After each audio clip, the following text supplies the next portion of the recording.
Ya, temanya hari ini adalah Heart for the Youth ya. Tema hari ini adalah hati untuk anak muda. Teman-teman siapa yang anak muda kasih tepuk tangan semua di tempat ini. Wow ya. Ini kayak kurang anak muda nih. Tepuk tangannya lebih meriah lagi dong anak muda. Wow. Yeay. Wow luar biasa excited. Ya bersemangat. Teman-teman kita langsung buka firman Tuhan. Amsal 20 ayat 29. Kalau ada yang belum kenal kayaknya udah kenal semua. Tapi kalau ada yang belum kenal nama saya Robi Tarigan. Pelayanan di GKK di Jakarta, tapi lebih banyak di GKK di Jakarta Utara. Tapi semua utara, center, Celeduk, apalagi tuh? Souters, Serpong, kita semua, gak ada yang jakut, gak ada ini, semua kita adalah Ignite Youth, amin. Ya semua kita Ignite Youth, bilang kanan kirinya, lu tuh Ignite bilangnya. Bang Edi jadi gak sih pakai youth-nya? Jadi gak sih Bang Joseph? Belum diputusin ya? Belum diputusin. Ya. Walaupun ada Ignite Utara, ada Ignite Souters, ada Ignite Celeduk ya. Ignite Youth-nya mau dipakai atau enggak lagi diputusin nih. Ya sama abang-abang kita yang masih youth. Rasanya atau memang masih youth ya. Iya. Amsal 20 ayat 29 teman-teman. Orang muda dikagumi, ini dalam bahasa Indonesia sehari-hari. Orang muda dikagumi karena kekuatannya. Dan orang tua dihormati karena ubannya. Ada di sini yang udah punya uban? Belum ya? Ada, oh iya Bang Ogi. Makanya dia cat rambut. Sama gue juga. Kalau papa saya ada uban. Tapi saya gak tahu kenapa. Gak turun ke saya gak punya uban. Cuman baru sekitar 2 bulan lalu aja bleaching rambut gitu ya. Nah jadi teman-teman. Orang tua itu kebanggaannya adalah ubannya. Nah teman-teman orang muda dikagumi karena Kenapa orang muda dikagumi karena kekuatannya. Tetapi sebenarnya dalam bahasa Indonesia dibilang hiasan orang muda adalah kekuatannya. Nah firman Tuhan bilang anak muda itu teman-teman. Orang muda dikagumi karena kekuatannya. Saya jujur banget, asli jealous, jealous gitu ya. Saya jujur kalau hari-hari ini tuh ngelihat teman-teman anak muda bisa melayani Tuhan asli. Saya tuh cemburu banget gitu ya. Ngelihat siapa? Icel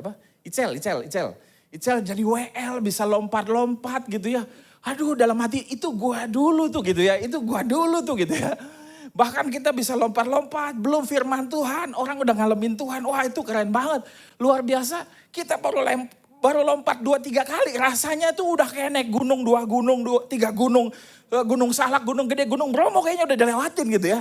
Nih Bang, lu masih muda apa enggak sih Bang gitu ya. Kok khotbah di sini Bang gitu ya. Nah ini makanya kita mau impartasi. Teman-teman, saya mau bagiin sama teman-teman. Anak muda itu selalu bicara tentang masa kini, amin. Amin. Karena semua orang punya masa mudanya. Percayalah, dulu Bang Robi pernah jadi muda. Lu gak percaya? Ah masa sih Bang? Gak kelihatan dari muka lu. Oh jadi gue tua ya dari muda ya. Gue tua dari kecil gitu ya. Ya percayalah. Ya Bang Edi, Bang Yosep, Bang Ogi, Bang Unggul itu pernah jadi muda. Gak kelihatan Bang gitu ya. Percaya teman-teman, amin. Nah percaya. Tapi yang benar-benar jadi anak muda. Ya. Dan yang benar-benar anak muda adalah anak muda yang memiliki kemudaannya di masa kini, bukan di masa lalu. Bang Robi memang pernah jadi anak muda, tetapi kemudaan saya bukan bicara tentang masa kini lagi. Sudah jadi masa lalu. Maka itu berbahagialah teman-teman yang masih muda, cuman kamu belum tahu aja betapa luar biasanya kekuatan yang Tuhan berikan sama kamu di masa muda kamu. Bilang kanan kirinya, masa muda kamu luar biasa. Ya, abang-abang di depan ini aja walaupun udah gak ngerasa muda, tapi kita ngerasa gitu loh. Bahwa kita tuh masih luar biasa ya di masa muda ya. Ya. Jadi masa muda itu bicara masa kini, bukan bisa bicara masa lalu. Tetapi teman-teman mesti tahu, anak muda yang maju adalah anak muda yang belajar dari masa lalu. Kadang kita dengar khotbah dari Dad Edu. Ya, ini teman-teman yang youth, wah di Pakuwon, di center, di mana gitu ya. Kadang kita dengar dari Bang Yopi. Kadang kita dengar mungkin dari Bang Hanta, dari Bang Robi, dari Bang Edi, dari Bang Ogul. Wah dulu itu kita pegang sekian sekolah gitu ya. Apa sih Bang itu masa lalu, itu dulu-dulu apa sih. Kita tuh yang sekarang Bang, wah gak zaman lagi. Saya mau bagi sama teman-teman. Kita gak boleh anti dengan masa lalu. Karena waktu kita belajar firman Tuhan, waktu kita belajar tentang Paulus, kita juga lagi belajar masa lalu, amin. Kita lagi belajar apa yang terjadi dulu-dulu, amin. Nah makanya itu teman-teman saya bagiin, kita nggak boleh anti dengan masa lalu, tapi kita nggak boleh jadi seperti masa lalu. Bang Robi, Bang Edi, Bang Unggul, Bang Ogi, Bang Ogi mungkin dulu pernah buka sekolah 3 sekolah, 4 sekolah. Sekarang jangankan buka 1 sekolah Bang. Jangan pegang 1 anak PA aja kayaknya udah banting tulang Bang gitu misalnya kayak gitu ya. Nah teman-teman saya bagiin, zaman dulu, kalau zaman Bang Robi ya, zaman dulu nih, kita belajar spiritnya gitu ya. Zaman dulu nih, kalau kita berlomba-lomba pengen jadi ketua Bleskom. Mungkin kalau sekarang, kamu berhenti ya jangan jadi ketua Bleskom. Puji Tuhan, alhamdulillah bisa liburan panjang gitu ya, mungkin gitu ya. Waduh bisa gini, Bang besok ada ujian, gak bisa ya Bang. Padahal kamu ketua Bleskom ya ayo dong. Tapi kalau zaman dulu, hari ini ada doa, besok ujian UN. Kita tuh masih ikut doa misalnya gitu ya. Zaman dulu, semua pengen berlomba-lomba pengen jadi ketua Bleskom. Semua pengen jadi ketua Bleskom. Kalau diberhentiin jadi ketua Bleskom, langsung ngomong sama KKPA-nya. Bang, abang tega sekali ya. Gua yang udah jangkau anak-anak. Gua yang udah bayarin mereka ongkos kalau pulang sekolah. Pulang gereja ya. Gua yang sudah traktir mereka. Gua yang sudah PH-in. Kenapa bang? Kok dia yang jadi ketua Bleskom? Bang, it's my dream. Ya. Not him ya kan gitu ya. It's my dream bang gitu ya. Kenapa kok yang dipilihnya ketua Bleskom dia bang? Kok bukan gua bang gitu ya. Jangan dulu. Kalau sekarang puji Tuhan bang, emang dia aja bang. Udah bang, dia aja jangan gue gitu ya. Mungkin begitu ya. Saya pengen teman-teman begini loh. Kita gak harus sama seperti itu dulu. Tapi kita pengen punya spirit. Ah bang gue pengen loh bang jadi ketua Bleskom. Mungkin enggak ketua Bleskom yang puasa Senin sampai Kamis. Puasa Senin, Kamis, ini Senin sampai Kamis. Ya, puasanya Senin sampai Kamis. Enggak yang begitu. Ya, yang zamannya sudah milenial. Ya, yang kita pergi ngejangkau tuh udah pakai WhatsApp, pakai media sosial, ya, sudah pakai media online, tapi jangan sampai kita media online, media sosial, semua kita lakukan, tapi nggak kelihatan lagi hati yang mengasihi Tuhannya. Saya rindu hari ini jadi generasi, teman-teman jadi generasi anak-anak muda yang gunakan semua media sosial, amin. Yang gunakan semua segala macam cara, tapi kelihatan bahwa hati kita tetap sama dengan hati orang-orang yang dulu melayani Tuhan. Karena hati orang-orang yang dulu melayani Tuhan, itu juga hatinya Paulus yang dulu pernah melayani Tuhan. Itu juga hatinya Yohanes yang dulu pernah melayani Tuhan, amin. Saya mau bagi caranya mungkin beda. Tapi teman-teman mesti sadar bahwa nilai-nilai yang diajarkan sama Tuhan Yesus gak pernah berubah, amin. Ya, anak Tuhan yang mengasihi, mencintai sesamanya, menjangkau teman-temannya. Cuman kita bikin beda aja. Amin. Teman-teman, firman Tuhan orang muda dikagumi karena kekuatannya benar. Teman-teman, serius. Ya, teman-teman tuh kalau bikin youth camp, naik ke gunung, naik ke puncak, ke villa, semua segala macam. Aduh teman-teman tuh masih semangat banget. Saya baru kemarin aja ada gathering ini pelayanan karyawan sebenarnya. Gathering beberapa bulan lalu gathering pelayanan youth. Ya, dingin banget pulang-pulang asam urat. Coba bayangin anak muda asam urat. Pulang-pulang gue udah minum obat anti nyeri, minum obat Purinol. Ya ampun Tuhan, saya bilang, aduh indah banget ya bisa berenang dingin-dingin. Indah banget bisa gitu ya. Ada hal-hal yang saya gak bisa lakukan lagi. Hari-hari ini, bang lu udah tua ya. Saya juga masih semangat, masih anak muda. Tapi satu hal yang saya mau bagiin teman-teman. Anak-anak muda tuh seneng diajar dan mau belajar. Tapi kita gak jadi generasi muda yang trauma dengan masa lalu. Amin. Ya, tangkep pesannya. Waktu DTD bilang, wah dulu. Ya udah tangkep aja pesannya. Tapi kita gak jadi anti, apaan sih bang dulu-dulu. Enggak jadi begitu. Wah mantep bang. Kalau bisa kita lakukan dengan cara kita di masa ini, lakukan. Bahkan lebih luar biasa lagi. Teman-teman gini saya mau bagiin. Saya pernah sampaikan ini. Di masa saya, bioskop filmnya gak bagus. Serius, asli. Teman-teman nonton Terminator, ya ampun dibandingkan Terminator sekarang, ya ampun lucu banget Terminator ya, patah-patah lah, ya mukanya jelek ketahuan banget. Ini mah makeup gue lebih bagus kata cewek-cewek ya daripada makeup pemain ini. Serius, gak bagus. Jadi kami waktu ikut Tuhan gak banyak gangguan. Ngalamin Tuhan tuh gampang sekali. Gak ada lapangan futsal, lapangan bola banyak gitu ya. Tapi gak ada HP. Zaman Bang Robi fokus sama Tuhan begitu gampang karena gak banyak gangguan. Tapi sulit beritain Injil. Kalau mau beritain Injil, beli gorengan. Goceng 5.000. Kalau beli goceng, itu masih berantem sama abang gorengannya. Beli goceng aja lu, ngajak-ngajak terima Yesus gitu kan. Beli 20.000, oh iya baru didengerin. Iya, oh bagus ya. Oh iya, akhirnya mau diajak lagi baru gitu ya mungkin ya. Kita mesti naik angkot dulu, cari orang. Buat beritain Injil. Teman-teman hari ini, yang muda banyak distractionnya. Baru bangun pagi ketemu HP, ada WA, ada notif, ada ini semua segala macam. Film di bioskop bagus banget. Distractionnya banyak banget. Jadi teman-teman harus banyak lebih sungguh-sungguh fokus sama Tuhan. Tapi lebih mudah beritain Injil. Pasang status di WA, yang temennya ada 2.000 telepon, WA-nya 2.000-2.000-nya baca. Yesus adalah Tuhan. Udah beritain Injil. Lebih hebat daripada saya beritain Injil. Dulu kalau saya beritain Injil, tahu kata taruhannya apa? Diludahin, diturunin dari angkot. Tapi teman-teman gak pakai begituan. Teman-teman bisa pakai TikTok. Jadi zaman saya mudah fokus sama Tuhan, tapi harus dengan sekuat tenaga fokus beritain Injil. Zaman teman-teman mudah untuk beritain Injil, tapi harus sekuat tenaga fokus ngalamin Tuhan. Amin. Teman-teman, kalau saya bisa kasih pembukaan, ini pembukaan Bang. Oh iya, pembukaan. Yuk fokus sama Tuhan. Fokus lebih dalam lagi. Tadi kan Bang Yosef udah bagiin. Fokus lebih dalam lagi sama Tuhan. Amin.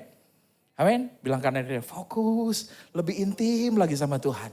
Karena beritain Injilnya gampang teman-teman. Gampang banget. Gampang banget beritain Injil. Ya. Nah, ada beberapa hal yang saya mau sampaikan, become youth leader. Cepat aja. Slide berikutnya. Hari ini kita mau belajar untuk menjadi pemimpin. Pemimpin anak muda, amin. Ya, poin pertama yang saya mau bagiin, kita dipanggil sebagai pemimpin. Teman-teman semua kamu adalah pemimpin. Roma 12 ayat 8 firman Tuhan bilang ini. Jika karunia untuk menasihati, baiklah kita menasihati, amin. Siapa yang membagi-bagikan sesuatu, hendaklah ia melakukannya dengan hati yang ikhlas. Siapa yang memberi pimpinan, hendaklah ia melakukannya dengan rajin. Siapa yang menunjukkan kemurahan, hendaklah ia melakukannya dengan sukacita. Siapa yang jadi pemimpin, hendaklah ia melakukannya dengan rajin. Teman-teman, kalau kita dipanggil sama Tuhan untuk jadi pemimpin, kita harus rajin mimpin. Cari anak PA, PA-kan mereka, jangkau teman kita. Itu adalah tugas seorang pemimpin di dalam anak muda, youth gitu ya. Kita dipanggil untuk menjangkau, itu adalah panggilan pemimpin, amin. Nah kata kunci daripada pemimpin youth ya teman-teman anak muda. Ya kalau kamu pengen punya hati buat anak muda, jadilah pemimpin mereka, amin. Ya kata kunci daripada kepemimpinan itu bicara tentang wibawa. Slide berikutnya. Wibawa itu bukan bawa mercy gitu ya, bukan gitu ya. Bawa apa tuh? Bawa BMW, nggak bawa apa-apa gitu ya. Ya wibawa itu artinya adalah pengaruh. Teman-teman wibawa itu bicara tentang pengaruh. Pemimpin diikuti orang karena ada sesuatu yang orang lain bisa lihat untuk diikuti. Teman-teman selagi kita nggak ada yang bisa dilihat untuk diikuti sama orang lain, orang nggak akan ikut kita. Teman-teman jangkau teman-temannya. Kamu punya hati buat youth, kamu mau jangkau teman-teman kamu, tapi nilai kamu hancur, kesaksian kamu buruk, kamu mau ngomong apapun gak akan bisa jadi pemimpin mereka. Tapi ketika hidupmu jadi berkat buat orang lain, kamu bisa pengaruhi mereka. Pemimpin itu bicara tentang pengaruh, amin. Ya, pemimpin diikuti orang karena ada sesuatu yang orang lain lihat, bisa untuk diikuti. Nah teman-teman bicara tentang wibawa, atau bicara tentang pengaruh, pemimpin youth harus belajar ini. Gimana caranya wibawa atau pengaruh itu adalah melayani dengan pengaruh. Itu artinya adalah hati yang penuh kasih. Yang pertama teman-teman harus miliki hati yang penuh kasih. Pemimpin rohani yang harus paling dirasakan dari hidupnya adalah kasihnya. Teman-teman, kita tuh sungguh-sungguh, orang yang paling sungguh-sungguh di gereja, itu bukanlah orang yang paling banyak pelayanannya. Orang yang paling sungguh-sungguh di gereja bukanlah pembicaranya. Bukanlah gembalanya. Orang yang paling sungguh-sungguh di dalam gereja atau pelayanan. Itu adalah orang yang paling sungguh-sungguh mengasihi. Kalau bicara tentang pelayanan, Tuhan Yesus pelayanannya banyak. Tetapi Tuhan Yesus bilang ahli Taurat dan orang Farisi juga pelayanannya banyak. Mereka bahkan berdiri di persimpangan jalan sambil mengucapkan firman Tuhan untuk kasih tahu nih, gua nih rohani. Tetapi bukan itu orang yang paling sungguh-sungguh. Bahkan Yesus bilang bahwa gua gampang, gua bisa kalahin cara lu melayani kalau begitu. Bayangin ya, Tuhan Yesus nyembuhin orang sakit, bangkitkan orang mati, itu orang Farisi langsung nyembah-nyembah. Aduh, udah kalah deh gua, KO. Yesus lu paling keren gitu ya.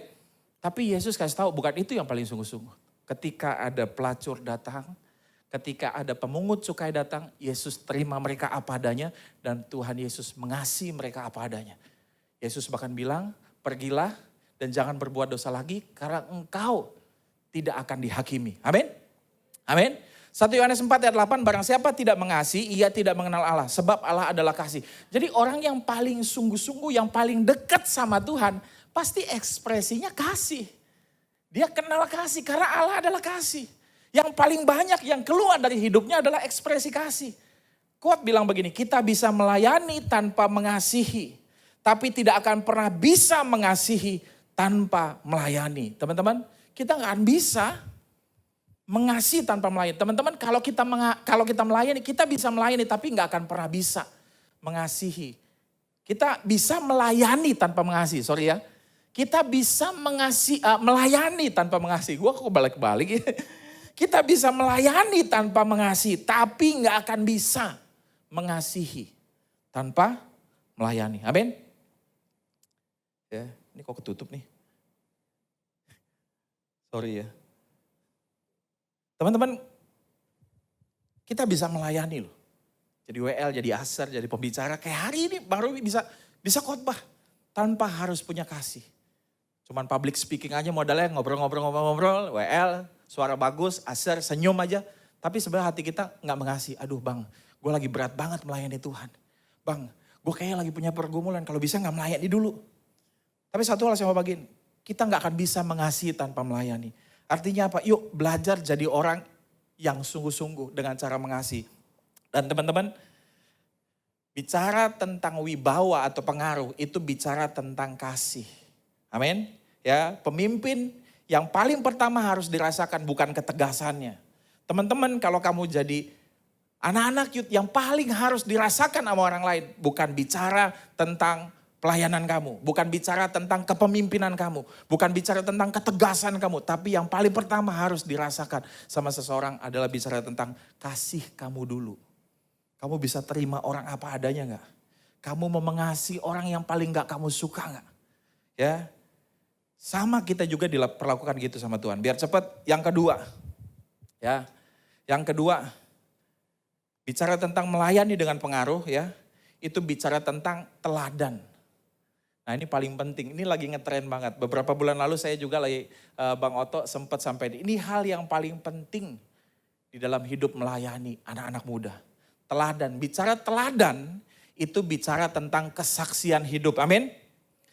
Ada quote bilang teladan berbicara lebih kuat daripada perkataan. Teman-teman, teladan tuh bicara lebih kuat daripada perkataan.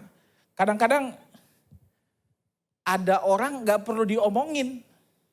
Bahkan udah dinasihatin, diomongin susah masih gak berubah-berubah. Tetapi waktu dia lihat teladan, wow luar biasa, keren banget. Orang bisa berubah, amin. Teman-teman, amin. Ya, waktu dia lihat teladan, nah teman-teman saya mau bagiin. Kadang seringkali teladan itu jauh lebih berbahaya daripada dosa. Iya. Bisa jadi kita ngelakuin hal yang gak berdosa sebenarnya. Tapi itu sesuatu yang lebih buruk daripada dosa. Teman-teman, kamu bisa berdosa, orang lain gak lihat. Tapi kalau kamu jadi teladan yang buruk, orang gak mungkin gak lihat, pasti orang ngelihat. Dan seringkali teladan yang buruk itu jauh lebih buruk daripada dosa. Ada orang berzina kita nggak tahu dia lagi berzina. Ada orang mungkin melakukan hal-hal dosa kita nggak tahu. Tapi waktu dia main handphone melulu dan gak nyembah Tuhan waktu di ibadah, dia jadi kesaksian yang buruk gitu ya. Waktu dia toksik, dia jadi kesaksian yang buruk. Waduh kayaknya luar biasa dan itu seringkali ngejatuhin orang. Dan bikin orang gak datang lagi ke gereja. Orang gak mau lagi bertumbuh. Satu kali saya ke Mentawai. Wah ini udah beberapa tahun yang lalu itu lagi PDKT sama Kak Messi. Asik. Iya. Jadi waktu saya lagi PDKT ke Kak Messi itu taruhannya hidup dan mati tuh ke Mentawai itu ya. Waktu itu lagi abis tsunami itu ya. Lagi abis tsunami. Jadi DTD udah tahu aja lah pokoknya DTD kayaknya Robi lagi deketin Messi. Pokoknya tiap kali makan, dah ayo kita makan. Robi tinggalin aja kata DTD begitu. Tahu aja nih DTD lagi WA, waktu itu gak WA-an ya apa ya waktu itu ya. SMS ya. SMS atau apa ya BBM ya. Gak ada belum ada BBM waktu itu. Iya waktu itu handphone sejuta umat Asia gitu. Asia ini pasti yang zaman-zaman anak SMA sekarang gak ada yang tahu tuh Asia ya. Lu hidup zaman kapan bang? Iya memang kami ini hidup di zaman muda tahun 2000-an. Iya waktu itu Asiaan gitu, SMS-an gratis ya. Nelpon 5 rupiah per menit, berapa? 50 rupiah ya per menit ya. Aduh itu Asia kemana itu ya ininya ya. Providernya kok gak muncul lagi gitu. Nah teman-teman, saya waktu itu berlima. Saya sama anak PA saya, jadi banyak kejadian lucu lah, tapi sesingkat aja lah. Saya waktu itu berlima sama anak PA saya, sama Det Edu, Dokter Rudi. Yang terakhir saya sama satu orang dokter yang diajak sama Pak Rudi. Pokoknya panjang lah, kesana kesini, kesana kesini. Sampai hari ketiga, kami makan di nasi Padang. Nasi Padang di sana tuh, jadi cabai lagi mahal. Kita makan cabai nggak ada yang pedes. Ya, jadi nggak tahu tuh cabainya ternyata tomat semua gitu ya. Cabai dikit tomat semua. Jadi kita makan ya ampun ini kok nggak pedes-pedes nambah lagi cabai nambah. Ternyata kita salah lihat gitu ya. Tomat diulek-ulek sama cabai gitu ya. Jadi waduh ini kok nggak pedes gitu ya kan gak enak ya. Orang Batak kan orang Manado lagi detedu gitu ya. Jadi kita ngajak. Nah dokter yang diajak Dokter Rudi ini orangnya lucu-lucu gitu lah ya. Lucu suka kita ketawain. Dia polos-polos. Kita sih ketawa ngelihat dia. Cuman dia nggak ngerasa ngelucu gitu loh. Nah, jadi kita makan nih. Makan. Tiba-tiba adalah pembicaraan tentang agama. Dia tuh bukan satu kepercayaan sama kita, bukan Kristen lah. Jadi dia nanya-nanya, dia kan bantuin kita kan ya. Jadi kita melakukan di Mentawai itu lagi, saya sama Det Edu sama tim tuh bantuin orang yang habis kena korban bencana tsunami. Kita bikin medis gratis, kita kasih dana, pokoknya gitulah selama 5 hari lah. Nah hari ketiga tuh kita makan di nasi Padang. Karena dokter ini tahu kita tuh orang gereja, jadi dia nanya-nanya soal agama-agama yang ada di Indonesia. Sampai masuklah di agama Muslim. Ngobrol soal sunat. Nah ya udah ngobrol, kan kita udah sama-sama dewasa, dokternya ngobrol, sunat tuh begini ya. Buat orang Muslim wajib, Kristen wajib gak, ini segala macam. Saya makan, dalam hati saya ada pikiran, ada kekhawatiran. Wah benar nih saya bilang. Saya makan sambil saya nunduk. Dalam hati saya gini. Jangan ampe lu dokter nanya sama kita-kita. Bapak-bapak udah sunat apa belum gitu kan. Kan gue makan aja makan. Bener. Di tengah-tengah itu dokter nan heboh dan hebring nanya. Bapak-bapak udah sunat belum gitu kan. Bener asli loh. Asli. Guys, teman-teman, gue gak berani nengok, gue makan aja. Makan. Dalam hati, ya ampun Tuhan, ya ampun. Dia nanya, ada Det Edu di situ kan gitu ya. Ada Dokter Rudi. Wah, dalam hati gue gak berani nengok. Gue diem aja. Dalam hati gue, please Tuhan, please.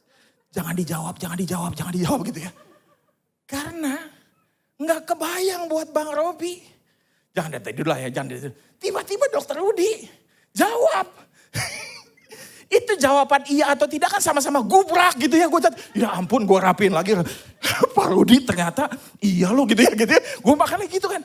Iya teman-teman nanya udah disunat apa belum? Itu kan perlu deket banget kan nanya begitu ya. Perlu deket banget. Itu kan pertanyaan. Enggak dosa sih. Dosa enggak nanya begitu? Enggak dosa. Cuman kayaknya jangan ditanya. Percaya enggak gue deket sama Bang Edi? Percaya enggak? Gue deket nih sama Bang Yosef. Tapi seumur hidup gue pernah. Bang, udah sunat belum? Gue gak pernah nanya begitu. Ayo, sunat belum? Pernah gak? Gue gak pernah. Bahkan saya punya anak PA, gue punya anak PA. Bang Ricci.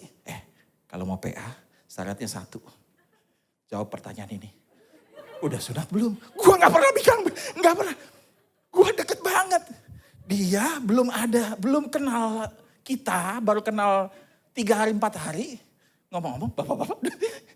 Ya, jadi aduh dalam hati, waktu gue pulang, waktu saya pulang dari rumah makan, saya sama waktu itu sama Rio. Kita tuh ngakak habis ketawa. Wah, coba bayangin yuk ya. Kalau tiba-tiba tadi Dad Edo sama dokter lo dibilang, udah gitu ya. Itu kan kayak pewahyuan yang berabad-abad terbuka gitu ya, misalnya gitu ya. Jadi itu, ya maksudnya selama ini kita gak pernah tahu. Tapi saya mau bagiin sama teman-teman, itu kayak gitu. Teladan yang buruk tuh kayak begitu. Amin.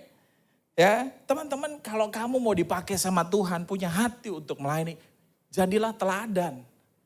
Mungkin itu sesuatu yang gak bisa dilakukan. Itu mungkin sesuatu yang gak dosa, tapi mungkin gak perlu main handphone kelamaan. Harusnya kita udah doa, lagi ibadah. Ya, mungkin ngomong apa sekarang ya? Mungkin ngomong apa gitu ya, yang kayaknya biasa kelihatan keren, tapi sebenarnya itu toksik. Misalkan anjing dijadiin anjay misalnya gitu ya. Ih kayaknya keren banget. Anjay itu artinya apa? Kamus anak muda bahasa masa kini. Anjay adalah apa itu artinya? Apa?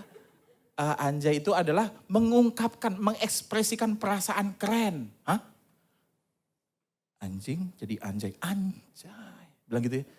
Itu adalah ungkapan perasaan keren gitu. Itu kamus bahasa anak muda sekarang. Jadi anak muda pada ngomong ini. Tapi itu sebenarnya toksik. Dosa gak mungkin ya kalau sekedar misalnya gitu ya.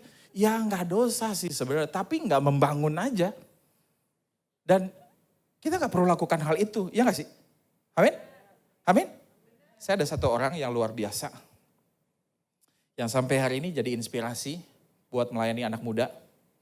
Mungkin banyak anak-anak muda, bahkan orang-orang seumur dia tidak lagi melayani. Tapi dia masih melayani Tuhan. Kasih tepuk tangan yang luar biasa buat Kak Santi. Silakan maju Kak Santi. Kasih tepuk tangan buat Kak Santi. Kasih mic-nya dong, boleh mic-nya satu lagi. Boleh Kak Santi, ayo maju. Kasih mic-nya. Teman-teman, Kak Santi ini mendapat reward selama 3 kali berturut-turut. Ya, mengajak jiwa terbanyak di Ignite. Wah, ya. Thank you Reni. Ya, kita harus tonjolkan hari-hari ini orang-orang yang punya teladan-teladan. Sehingga gue mau kayak dia nih. Ayo silakan Kak Santi perkenalkan diri lalu ceritain dikit aja Kak. Oh nyanyi, apalagi nyanyi nih. Saya termasuk tadi yang tadi fales sama saya. Oke, shalom teman-teman. Nama saya Santi Ruth, biasa panggil Santi Ruth. Dari Jakarta Center, melayani bersama Bang Unggul dan kawan-kawan. Tadi apa Bang? Tadi kan udah briefing. Oh iya, briefingnya baru tadi. Iya. Okay. Ya sorry ya, dadak nih. Iya, pengalaman melayani ya. Jadi kebetulan kemarin itu ada reward lah untuk mengajak jiwa. Sebenarnya fokusnya nggak ke situ gitu ya, nggak karena rewardnya belum 1 M gitu ya Bang ya. Oke, bukan ke situ. Jadi selama 3 kali berturut-turut dapat penghargaan dari Ignite Youth yang luar biasa untuk mengajak jiwa. Jadi kalau untuk ngajak jiwa sebenarnya karena udah tadi ya teladan sebenarnya, teladan yang sudah saya dapat juga dari Breskom, dari kakak pembimbing juga gitu. Karena saya bisa ada di sini juga karena ada orang yang juga berjuang buat saya waktu saya muda gitu ya. Waktu saya muda, sekarang juga masih muda. Ya, jadi yang itu yang saya lihat betapa kalau enggak saya nggak tahu ada di mana lah saat ini gitu ya. Karena punya basic em, tertolak juga jauh waktu kecil, yang seperti itu juga mungkin di sini ada yang pernah pengalaman.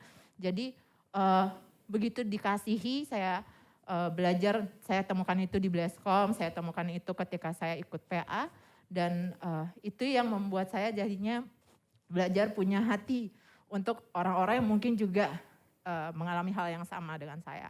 Dan saya juga baru terpanggil juga waktu, sebenarnya udah dijangkau dari SMP, gitu ya, dari SMP, tapi saya nggak tahu kalau itu GKKD. Waktu itu sampai akhirnya SMP, terus setahun tidak dijangkau dari Rokris ya, terus setahun nggak kemana-mana. SMA ketemu lagi dengan GKKD. Salah satu kakak kelas saya Kak Yunita tuh di sana, gitu ya, di SMA 44. Dan ketika itu saya baru masuk dalam Bleskom, dulu namanya mungkin persekutuan ya gitu ya. Dan akhirnya disitulah saya mulai melayani dan diajarkan bagaimana menjangkau jiwa dan belajar punya hati untuk mengasihi. Dan saya belajarnya gini, tadi benar banget dibilang kalau kita mengasihi pasti kita akan melayani gitu, otomatis gitu ya. Kalau melayani aja tanpa mengasihi bisa banget, kita punya talenta, punya hal yang lain bisa banget. Tapi ketika kita mengasihi pasti nggak tahan untuk melayani. Amin. Dan tadi saya belajar pegang satu ayat, Kolose 3 ayat 23 gitu kan, katanya firman Tuhan bilang, apa saja yang kamu perbuat, lakukanlah seperti untuk Tuhan dengan segenap hati. Dan itu yang membuat saya belajar, tadi kalau dibilang kecewa pasti ya. Iya. Banyak hal lah kalau melayani, kebetulan pegang Rokris, tadinya ada beberapa Rokris, tapi saya akhirnya fokus ke satu sekolah gitu ya. Satu sekolah, dan di situ saya belajar untuk coba push mereka untuk mereka melayani sekolahnya. Seperti itu sampai di mana mereka mereka juga yang mau sharing seperti itu. Belajar untuk melayani mereka sampai ke situ, dan akhirnya juga banyak anak PA juga beberapa. Ada 12 ya, apa ya? Kurang lebih Bang. Kurang lebih, mantap. Bisa tepuk tangan dong. Luar biasa nih Kak Santi. Ya saya belajar, balik lagi saya punya teladan, ada Bang Unggul. Iya sebenarnya bapaknya tuh yang di sana tuh, bapaknya tuh, Pak Unggul. Siapa tahu nanti habis ini dapat boba ya. Ya. Gitu ya, atau kopi kenangan. Ya, jadi belajar di situ, dan kalau dibilang pengalaman tadi ya, lika-liku untuk melayani pasti ada. Kesulitan, tantangan pasti ada gitu Bang. Tapi belajar untuk tadi, kalau Tuhan aja berjuang sebegitunya untuk saya, gitu. Saya juga percaya mereka harus saya perjuangkan gitu. Yes, harus ada di sini gitu. Ya. Oke, Santi, kamu sekarang koordinator persekutuan ya? Ya, Bleskom. Di satu sekolah? Oh, di Bleskom. Bleskom juga. Bleskom juga? Rokris juga, berapa sekolah? Satu? Kalau untuk Rokris kan ada berapa ya Bang Unggul? Yang kamu layani aja jadi koordinator, jadi koordinator satu. Tapi kamu bantuin sekolah-sekolah lain ya? Ya kadang-kadang Bang, kalau kadang-kadang ya. diundang. Nah saya mau bagiin, nggak ini sih ya, maksudnya Bang Robi nggak muda banget, nggak muda lagi lah gitu ya, biar enak. Tapi Kak Santi mungkin 10 tahun lagi nggak bisa lagi melayani anak muda. Karena ada masa fasenya lagi dia harus masuk ke yang lain. Tapi saya bagiin, saya rindu bahwa ini jadi teladan, jadi teladan dan jadi panutan buat kita, jadi inspirasi gitu loh. Teman-teman percaya nggak bahwa saya tuh masih jangkau anak kelas 5 SD 2 bulan yang lalu. Di pinggir jalan bareng sama anak PA saya, mikirin nih anak kelas 5 SD gimana cari ke gereja. Dan itu adalah anak PA-nya Delon. Saya masih mikirin karena dia mesti jemput-jemput teman-temannya. Saya masih lakukan itu. Tapi kan mengenaskan. Kalau saya masih melakukan itu terus-terusan. Kata Bang Yopi, anak kalau 5 SD, anak baik kalau kencingnya dia bilang, ih kencing ya kan gitu. Anak baik, 5 bulan, papa dikencingin. Ini bentar lagi saya punya anak nih. Pasti akan lakukan hal itu, papa dikencingin. Oh jadi what a blessing banget gitu ya. Wah blessing banget papanya dikencingin, seneng banget. 2 tahun, wah nanti udah mesti belajar lagi ya. Kalau mau kencing ngomong. 5 tahun, kalau kencing jangan di celana lagi. Udah gede 15 tahun papanya gendong, kencing di celana. Lu kok kencing di celana sih, kurang ajar banget. Kan anak kurang ajar, udah gak lucu lagi teman-teman. Ya gak? Udah gak lucu lagi. Saya berdoa nanti Kak Santi melahirkan banyak anak-anak rohani. Anak-anak muda bangkit pemimpin-pemimpin. Amin. Yes. Itu dimulai dari kita terinspirasi dan ada teladannya, bukan gak ada teladannya. Saya undang ada Delon di sini. Kasih tepuk tangan dong buat Delon. Silakan, thank you. Kak Santi, thank you ya buat kesaksiannya. Luar biasa, inspirasi banget buat Bang Robi juga keren banget, awesome. Mantep banget Kak Santi, luar biasa. Nah, Delon ini cucu rohani saya. Dia itu punya kakak rohani namanya Albert. Dan dia tuh ngefans banget dan terinspirasi banget sama kakak rohani namanya Albert. Ya, silakan kesaksian Delon. Delon tuh orangnya sangat dewasa sekali. Bahkan sometimes, nyanyi ya? Kalau nyanyi enggak ini Bang. Dia orangnya dewasa banget. Kadang-kadang bahkan lebih dewasa dari, wajahnya lebih dewasa dari umur. Maksudnya gitu ya. Silakan ngomong, nanti akan tahu ternyata, bener ya dewasa banget orangnya. Alias tua gitu. Dari kata-katanya. Ya. Ayo Lon, ayo. Luar biasa nih Delon. Berarti udah giliran saya. Oke. Tuh kan? Iya, ayo. Shalom semuanya. Perkenalkan, nama saya Delon. Saya dari pelayanan Jakut. Saya kelas 11 SMA atau dibilang kelas 2 SMA dari sekolah PKWM. Saya awal pertama kali gereja diajak adik saya, itu juga saya hanya sekedar ikut-ikut aja. Lalu ada kakak rohani namanya Colbert, tadi udah diperkenalkan sama Bang Robi. Dia mengajak saya pendalaman Alkitab atau pemuritan, itu dibilang PA ya, kan kita udah tahu semuanya PA ya. Lalu orangnya sungguh-sungguh mengikut Tuhan, dia sudah mengajak adiknya juga ikut Tuhan. Bahkan 3 minggu lalu saya lihat juga seluruh keluarga, enggak 3 minggu lalu sih, sekitar 1 bulan lebih lah yang ada acara Natal itu, Colbert mengajak seluruh keluarganya itu untuk bisa ikut gereja juga. Semuanya itu datang, seluruh keluarganya ke gereja kita juga. Di gereja kami, padahal orang tuanya Colbert itu, kalau yang Chinese mungkin taunya Loktung atau dibilang Cenayang gitu. Dukun. Ya jadi bilangnya gitu loh kalau orang Chinese. Dukun orang Chinese ya. Bisa nyembuhin orang gitu. Itu mamanya Albert. Tapi bisa ikut ke gereja. Nah saat itu saya jadi terinspirasi untuk bisa mengajak seluruh keluarga saya juga untuk bisa datang ke gereja dan ikut mengenal Tuhan seperti saya juga dan juga sama Miar ya. Dan puji Tuhan mama saya juga dengan cece ipar saya atau sosok kalau itu sudah mulai bergereja bersama saya juga dan mengenal Tuhan.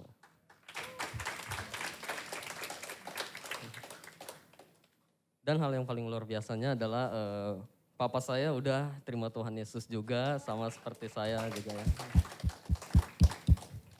Papa saya itu orangnya sangat keras ya, walaupun kami diizinkan beribadah dan melayani Tuhan, tapi seringkali juga saya ngajak papa untuk ke gereja atau mengenal Tuhan Yesus, papa saya menolak dengan tegas.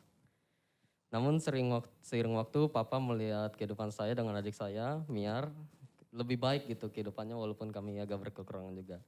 Dan semua teman-teman gereja senang membantu keluarga saya dan saya terus-menerus bicara tentang Tuhan ke papa. Puji Tuhan luar biasa banget, kayaknya udah hampir sebulan juga. Nah itu waktunya itu udah hampir sebulan papa saya udah terima Tuhan Yesus pas saya menginjili. Dan papa saya juga udah ninggalin tempat-tempat sembayangnya gitu, patung-patung berhalanya gitu. Dan juga udah mulai ikutlah sama kita, udah mulai saya coba ajak doa juga. Nah jadi keluarga saya adalah keluarga yang sederhana, kami bukan orang kaya, bisa bilang berkekurangan. Tapi hal yang membuat saya bersukacita sekali hari ini, semua keluarga saya udah terima Tuhan Yesus ya, puji Tuhan saya senang banget itu. Jadi mungkin itu apa ya, udah senang banget gitu, udah melebihi kayak mendapatkan kekayaan dunia ini. Saya udah senang banget pokoknya.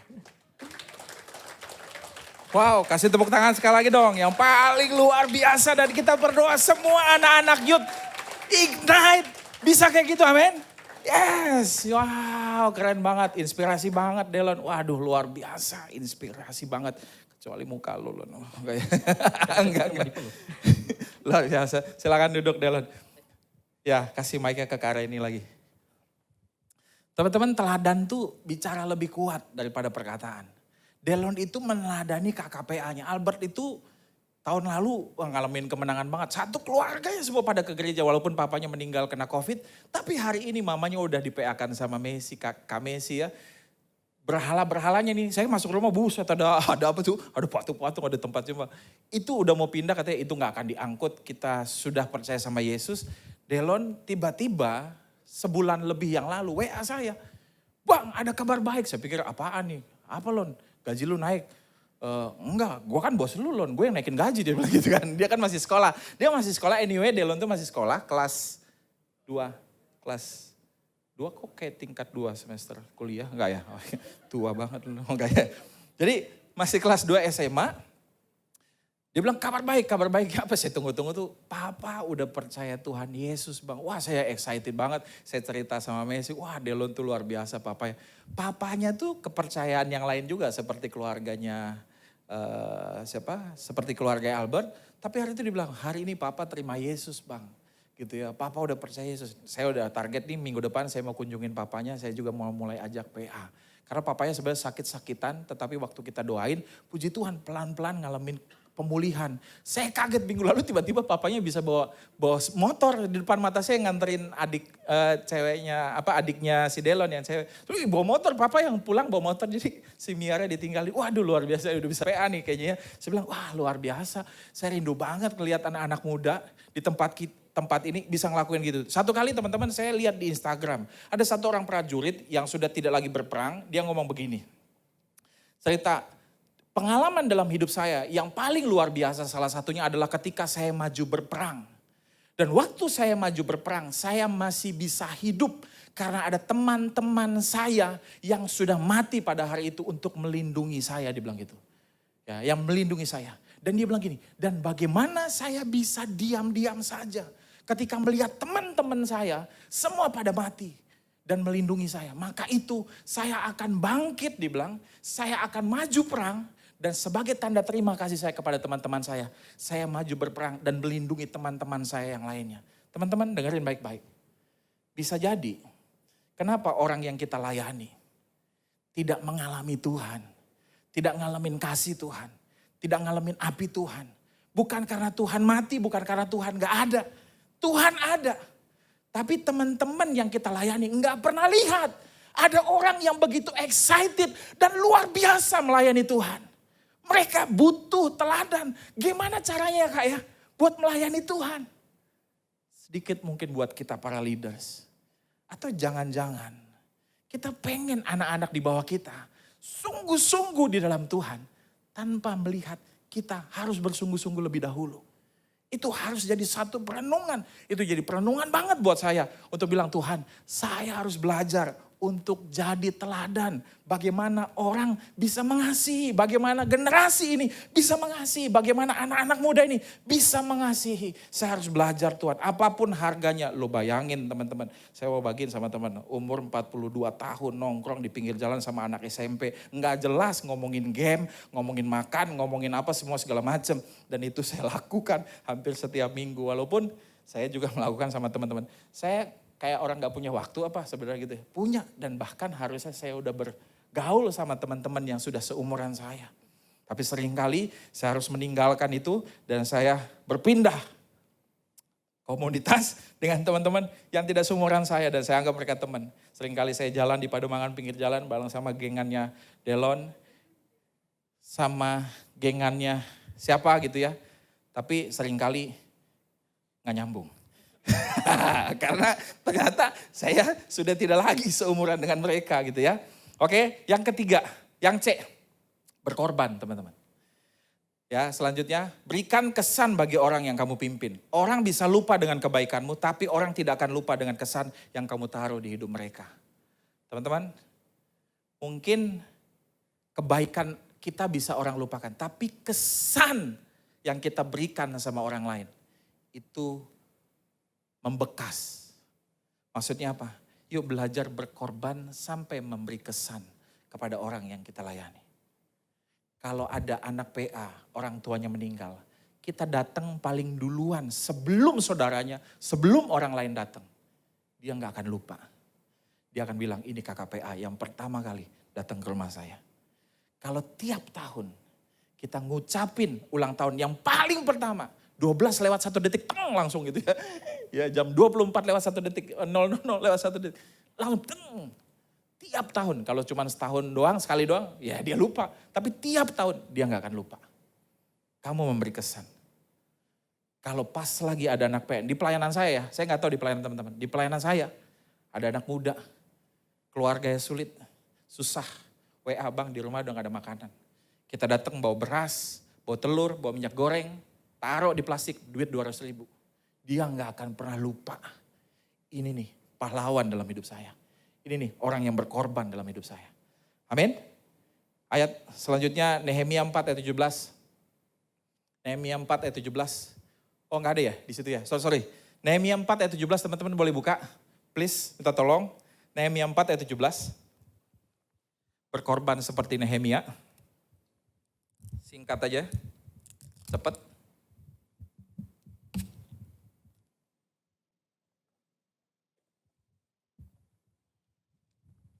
Siapa main keyboard?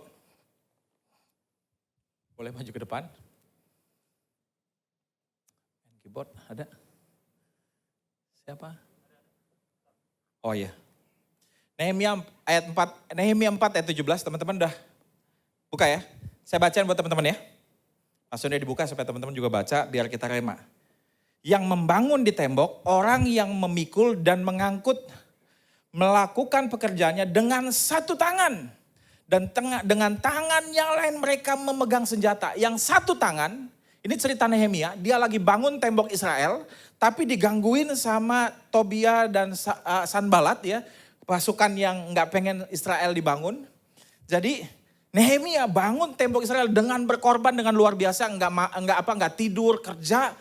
Dan pekerjanya satu tangan pegang tombak senjata dan satu tangan pegang lagi alat-alat pekerjaan tembok. Teman-teman saya mau bagiin. Mungkin kamu di masa muda, kamu sedang masuk nanti kuliah. Mungkin kamu nanti kerja dan kamu berpikir, aku tuh lagi bangun hidupku. Lagi mikir gitu ya. Tapi satu hal saya mau bagiin. Tuhan tuh kasih 2 alat untuk kamu pegang. Satu buat kamu pegang untuk bangun hidup kamu. Satu untuk kamu pegang untuk bangun panggilanmu dalam Tuhan. Amin. Amin. Dan dua-duanya gak boleh kamu lepas. Ada banyak orang ninggalin buat ngerjain buat ngerjain yang membangun hidupnya. Dan dia tinggalkan untuk membangun panggilannya. Dia fokus gitu. Enggak Tuhan gak mau begitu. Tapi Tuhan juga gak mau begini. Dia kerjain fokus saja untuk bangun panggilannya. Sehingga dia lupa sama hidup yang enggak. Tuhan pengen kita dua-duanya. Amin. Dua-duanya teman-teman saya mau bagiin. Mungkin kamu berpikir, saya pengen jadi cita-cita pengacara kak. Saya pengen jadi presiden kak, jadi menteri. Kamu harus kejar itu. Tetapi ingat bahwa Tuhan pengen kamu juga belajar berkorban untuk kejar panggilan kamu. Amin. Amin. Paham gak nih teman-teman? Bilang kanan kirinya, ngerti gak lo gitu ya. Ayo kejar panggilan Tuhan, amin. Kejar panggilan Tuhan, amin. Belajar berkorban. Jadi orang yang beri kesan. Teman-teman saya punya pembimbing PA, waktu saya gak punya. Jadi sendal saya putus, dulu saya punya pembimbing luar biasa banget. Keren banget buat saya. Sendal saya putus di tengah jalan. Teman-teman apa yang dia lakukan, dia punya sendal bagus banget. Waktu itu mereknya Neckerman. Zaman dulu kan Neckerman. Saya pulang nyekerman. Nyeker. Tahu gak apa yang dia lakukan? Ini yang bikin saya gak pernah lupa dengan pembimbing saya. Dia lepas sendalnya. Dia pakein ke saya. Maksudnya dia kasih ke saya. Saya pakai sendal dan kita naik patah selapan. Dia gak pakai sendal. Teman-teman itu kan malu banget ya. Oh ya orang lihat gak pakai sendal. Kayak kayak pemulung ya, kayak apa. Dia gak pakai sendal. Saya bilang, keren banget pembimbing gue ya. Kalau dia aja masih mau begitu buat gue, wah. Lu bilang bang, PA di Gunung Gede gue datengin. Ya kan, PA di Gunung Salak gue datengin bang, pembimbing luar biasa. Karena dia kasih kesan buat saya, amin. Amin. Yes, bilang kanan kirinya, ayo. Berkorban dan beri kesan buat generasi, amin. Ya. Lanjut, slide cepet lewatin yang ini. Nah ini aja teman-teman, bagi orang yang punya hati diminta jalan 1 kilometer, dia akan berjalan 2 kilometer. Tapi jika tidak miliki hati, maka berjalan 5 meter pun terasa jauh dan lelah. Bagi orang yang punya hati, mengangkat air 1 galon terasa ringan. Tapi jika orang tidak punya hati, maka mengangkat 1 gelas pun rasanya kayak 1 galon, 2 galon. Rasanya berat banget karena gak punya hati. Teman-teman, dari mana hati yang berkorban? Dari hati yang mengasihi, yang mengenal Tuhan. Yang terakhir, slide berikutnya. Ya, sebelum. Mengerti tujuan hidup. Kalau pengen kita menjadi become youth leaders, mengerti tujuan hidup dan panggilan dalam hidup kamu. Kisah Rasul 13 ayat 35 versi ayat yang terbuka. Firman Tuhan bilang ini, sebab Daud setelah melayani generasinya sendiri oleh karena kehendak Allah, lalu mati dan dibaringkan di antara nenek moyangnya serta melihat kebinasaan. Sebelum Daud mati, dicatat di Alkitab, yang ditulis di Alkitab, ia melayani generasinya sampai akhir hidupnya. Daud pernah jadi raja. Emang Daud cuman melayani doang? Dia pernah ngangon kambing. Daud pernah mungkin kencing di bawah pohon pisang. Salam dari Binjai, dia kencing gitu kan misalnya gitu ya. Pernah, tapi gak dicatat di Alkitab begitu. Yang dicatat sama Alkitab, seluruh kehidupan Daud, kesimpulannya adalah melayani. Jadi saya mau bagiin sama teman-teman, bisa saya simpulkan, sudah fix sekarang, bahwa tujuan hidup semua anak Tuhan, itu tujuannya adalah melayani Tuhan. Amin. Sudah fix. Karena yang dicatat sama Alkitab, yang diingat sama Alkitab, Daud setelah melayani generasinya. Saya bagiin, kita pelayan youth. Ya, jujurly teman-teman, asik jujurly. Honestly, sudah tidak efektif lagi Bang Robi melayani teman-teman youth. Teman-teman youth yang sudah efektif melayani. Saya masih turun di pelayanan youth. Saya berkhotbah, bahkan udah banyak sekarang ini Bang Ricci, Kasari, dan juga mungkin yang lain-lain teman-teman melayani. Tapi saya mau bagiin sama teman-teman, yang paling efektif tuh teman-teman. Tapi kita kadang-kadang di dalam ke-youth kita, kemudaan kita, kita harus menyadari bahwa Tuhan panggil kita untuk melayani begitu luar biasa. Amin. Amin. Ini slide berikutnya teman-teman bisa minta slide-nya nanti sama Bang Junto. Ini bagus banget. Melayani itu ada 3 hal. Yang pertama doulos, hamba, budak. Lalu diakonos, abdi Tuhan. Yang paling terakhir saya dapat pewahyuan, saya belajar tentang huperetes. Huperetes itu adalah seorang yang cepat tanggap, respon cepat dan tanpa mempertanyakan lagi. Filosofinya dari pendayung kapal Yunani yang jadi budak berada di dek kapal paling bawah. Mereka kalau lagi tidur, lagi makan, lagi apa disuruh ngayuh. Gak peduli, mereka tuh hamba luar biasa. Jadi melayani itu apa? Orang yang rendah hati, mengambil tempat terendah dan tetap setia untuk bertahan dalam tantangan atau kesulitan karena pelayanannya terhadap orang lain, terhadap generasinya. Teman-teman, terakhir, saya mau bagiin sama teman-teman. Lihat catatan dulu. Melayani Tuhan bukan bicara tentang apa yang kita lakukan aja. Ya. Bicara melayani, it's not what about we do. Bukan apa yang kita lakukan, bukan bicara tentang apa yang kita lakukan. Tapi bicara melayani, it's about who we are. Bicara tentang melayani bukan tentang apa yang kita lakukan di pelayanan. Tapi bicara tentang melayani itu bicara tentang siapa saya di mata Tuhan. Sehingga saya harus melayani. Mungkin teman-teman melayani jadi WL, jadi aser, jadi ketua bleskom, kunjungan, main gitar, jadi pembicara. Tapi begitu kamu stop melayani, kamu bukan stop kegiatan pelayanan. Waktu kamu stop melayani dan kamu memilih, oh saya gak mau melayani, saya mau mundur. Kamu bukan lagi stop untuk melayani. Kamu bukan lagi stop dalam kegiatan pelayanan. Kamu sedang stop untuk berhenti. Kamu sedang berhenti untuk menyadari betapa berharganya kamu di mata Tuhan. Sehingga Tuhan melayakkan kamu untuk bisa melayani Dia. Amin. Amin. Saya yakin, emangnya Tuhan butuh kita melayani? Tuhan pernah bilang begini sama Abraham. Yohanes Pembaptis pernah bilang begini sama orang Israel. Jangan pikir Abraham bisa dapatkan anak-anaknya dengan begitu saja. Tuhan bisa jadikan batu-batu ini untuk menjadi anak-anak Abraham. Teman-teman pikir memang Tuhan butuh kita melayani? Enggak. Kita kadang-kadang pelayanan juga banyak salahnya. Malaikat tuh jauh lebih canggih dan keren dalam melayani Tuhan. Amin. Iya. Jadi buat saya melayani it's an honor. Buat saya melayani itu satu kehormatan yang luar biasa. Sehingga saya bisa melayani Tuhan. Makanya saya gak mau berhenti untuk melayani Tuhan. Karena itu suatu kehormatan. Bukan bicara tentang saya yang Tuhan yang butuh saya. Tapi ini bicara saya butuh Tuhan untuk melayani Tuhan. Amin. Karena kamu berharga, kamu emas. Begitu kamu stop melayani Tuhan, kamu tuh seperti menjatuhkan emas dan menginjak-injak dan menganggap itu gak berarti. Itulah ketika kamu gak melayani Tuhan. Amin. So today give our life untuk melayani Tuhan. Saya percaya besar banget janji Tuhan buat Ignite Jakarta. Saya mau bagiin, mungkin kita berpikir, wah yang hebat tuh bapak-bapak kita zaman dulu. Saya mau bagiin, kalau teman-teman nyadarin dan ngerti panggilan Tuhan hari-hari ini, Ignite Youth akan 20 kali lipat lebih hebat dari pelayanan tahun 90, 2000, bahkan 2000 sekian belas. Pasti akan lebih luar biasa. Karena hari ini terjadi banyak sekali percepatan. Teman-teman, perubahan terjadi dan teman-teman yang sanggup. Saya ngeliatin handphone dengan banyak teknologi, ada beberapa saya udah gak bisa kuasain lagi. Dan saya kasih ke anak muda. Ya gak? Coba bayangin hari ini perusahaan terbesar transportasi adalah perusahaan yang gak punya mobil. Benar gak? Coba bayangin, sekarang perusahaan hotel terbesar di dunia. Salah satunya adalah perusahaan yang sama sekali gak punya kamar hotel satupun. Namanya Red Doors. Dimulai dari Eropa.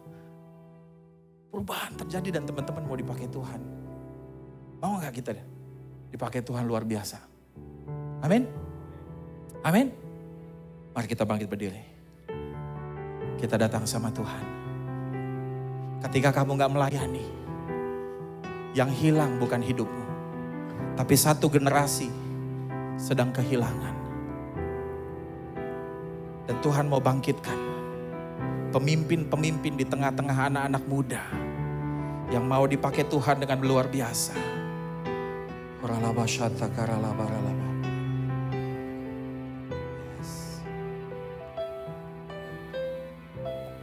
Yes. Melayani, mengasihimu, mengiringmu seumur hidupku. Janjimu karalaba shantrata karalaba yadamana. Amin, amin. Yes.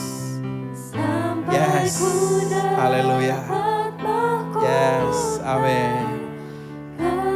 Ya. Hari ini Tuhan taruh dalam hati saya kata bangkit.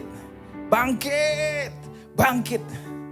Kalau ada di antara teman-teman yang sedang lelah, sedang lemah, sedang berpikir seperti apa mungkin nanti pelayanan ke depan. Saya mungkin berpikir kamu berpikir cuma sekedar ritualitas aja, rutinitas aja. Saya mau bagiin sama teman-teman, saya mau bagikan sama engkau bangkit. Bangkit, ada sesuatu yang baru.